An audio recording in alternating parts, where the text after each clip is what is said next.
Hey guys, Stephanie Durbin here, along with Francisco Castillo and Ashley Sear. Today we're going to be walking you through the Canvas requirements for teachers so that all students' courses are streamlined and they are able to easily access all modules, assignments, everything else. So we'll start out with our dashboard. You should have courses here that you've taken this summer or last week during trainings. And we also have unpublished courses. So these are the ones that are tied to Infinite Campus. And you don't want to publish these yet until we get the go-ahead that our rosters are finalized and all students are in. So I'm going to go back up to my course that I've created. And it's going to go to a page similar to this, either your recent activity, your modules, anything you have in here. So in order to set your home page, you need to go to Pages. And I already have one created. So you want to make sure this green button is lit up. That way it will show on your homepage. That's published. You'll click these three dots, and then you'll click Use as Front Page. Now we will go back to Home. And then on this right-hand side, we will click Choose Homepage. And if you click Pages Front Page, it will show up here as our home. So basically on your homepage, you just want a little blurb about what they're learning about, little pictures for social studies or, whatever subject you teach. I have my objectives on there. I also have my Bitmoji classroom. Special shout out to Shelly Albright. She is very good at Bitmoji. So if you have any questions about that, I'm sure she would not mind to help you. I put a little about me in here. And I also have my Zoom link on here, so that way students can just click that every day and they know they're going to be in class. And then also don't forget to put your contact info on here. Now I'm going to show you Mr. Castillo's page. He also has additional info on his that we are working on right now. So he has his welcome, he has what we're doing in social studies, he has his picture, contact info in Zoom. Now this is what I was talking about that he has that some of us don't yet. So Spanish Immersion has a complete Canvas tutorial set up for students so they can learn to use it. We are currently working on that as a staff right now to get that for the rest of our students. So this will also be on your homepage. Now I'll also show you Miss Sears' pages. She has two. And she has these fun graphics that you can help engage students with. And they are in the Commons, so you can actually go ahead and copy and paste this content into your Canvas course. So, like I said, any questions, let us know. We will have a Q&A after this, and we will help you the best we can. And up next is Mr. Castillo. Hi, everybody. This is Francisco. I'm going to try to guide you through the process to set up your navigation bar in Canvas. So we have this shell here, and I'm going to use that to show you. Now, this is my home page, and you have here in the left the navigation bar. So we're going to have to basically have the same items, and then you can customize some of your items to your needs, but basically there are 3 or 4 that had to be there for everybody. Now, how do we do that? So we're going to go to Settings, and in Settings we have Course Details, Sections. We're going to go to Navigation, and this section here is what your students can actually see right now if they go into your course. And those here are the ones that are disabled or hide. Now, how do we do to hide or enable or disable some of the navigation buttons? So we click on the 3 dots here and we click in Disable. With that says, we're going to have to configure this navigation section with Home. That is default. You cannot hide or disable the section Home. We're going to have Modules and we're going to have syllabus on it. So you have to disable pages, you have to disable rubrics, quizzes, and grades. Now I have to enable the section syllabus. I have it here, so I'm going to enable it, and I will have it here. We're going to have this order, home, modules, and syllabus.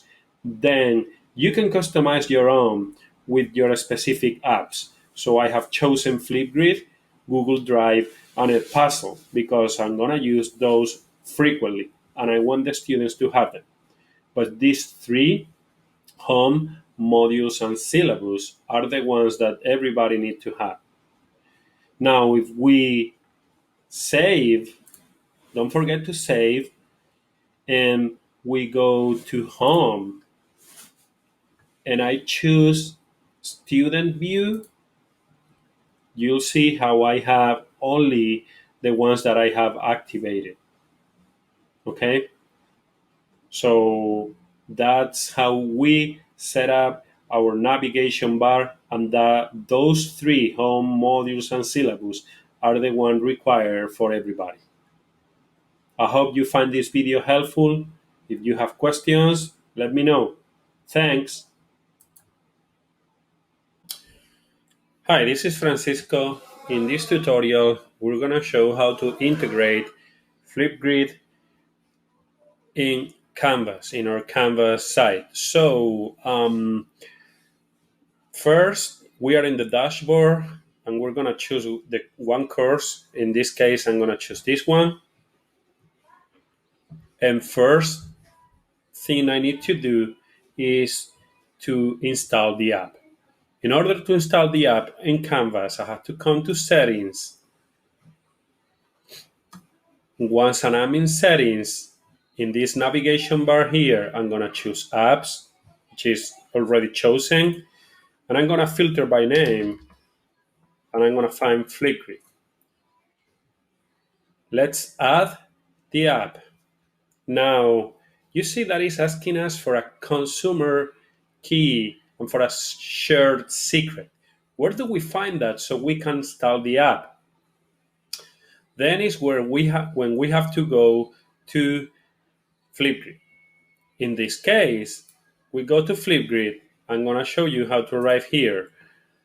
We are in our Flipgrid dashboard. Now, we're going to click here in our profile, and we're going to go over integrations.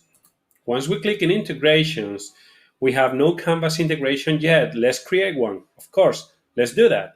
Add new integration, and we're going to add Castillo as an integration.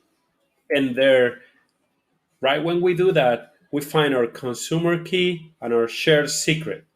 We can copy and go back to Canvas and paste, and then copy the shared secret, go back to Canvas and paste. Add the app, and the app is installed. Now, going back to navigation, we have to find it here. And once we find it,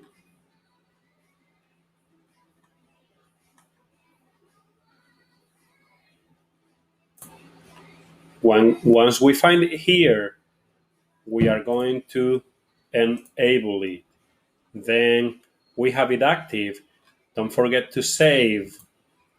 And once it's saved, it will pop up here, and you will be able to work with your Flipgrid classes in Canvas.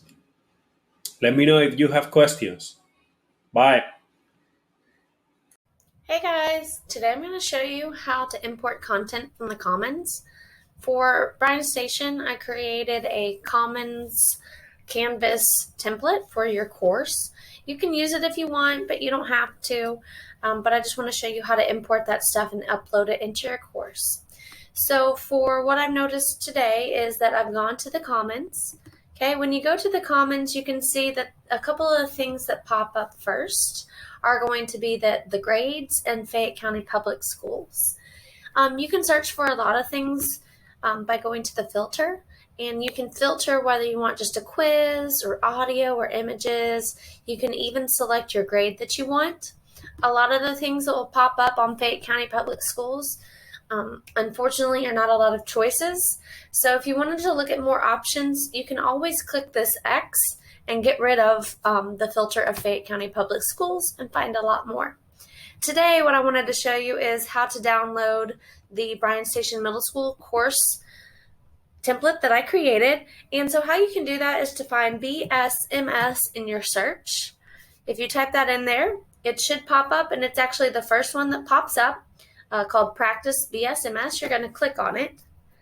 And always, as you are trying to download things, you probably need to look through them first and decide if you want to download the entire document or if you just wanted to download parts of it.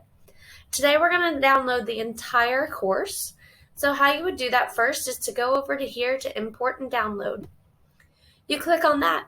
You do have the option of clicking on the exact class that you want to import the content into. However, it seems to take a little bit longer to download that material into the course than the way I'm getting ready to show you. So if you just want to say, I want to download this and decide later when to download it to something else, you click on download. It's going to start the download of the program. You can see it's working over here. Okay, it's downloaded. So now go back to the course that you want to put it in. You click on courses. For me, I'm going to just go down to my Social Studies 5, click on that. Then the next step that you're going to do is you're going to go to import existing content. Click there. After you've imported that, you're going to go to content type. You're going to select one, and you're going to select the Canvas course export package. You're going to choose your file. And as you can see on my computer, that it is going to be, you can check downloads. And under downloads, it should be one of the top options, or you can click on recent to see which one of those it's going to be. So for mine, I'm going to go to recent. And you can see it's this top one that's there. I'm going to click on it and then click open. After that, I'm going to click all content and import. It'll take a minute or two, and then after it's done that, you can click on the home page. It's still queued, but after it's done and it says complete, you can click on the home page and it should be all done and updated. If not, then just give it a minute or two. But like I said, this is the quicker way to download content to your course. Hey guys, I'm also going to be showing you how to make a foundational module and where that should be at on your module pages. So for on our home page, we'll come over here to the left and click modules. And you will see I already have my foundational module set up. It should be at the very top of your page so students can always refer back to it throughout the year. Now, all of ours are going to look different because we teach different subjects. And this is by no means the final for social studies. However, these are some of the examples that you could have. We have our writing guide in here. We have a primary versus secondary source and how to read a map, and then just some essential vocabulary they should know. So this is just an example of what you could put in one of your pages. So the primary versus secondary source, I have a video. I have examples of primary and secondary sources. And this is just kind of what you can put in your own foundational module, and we will talk more about that during this meeting.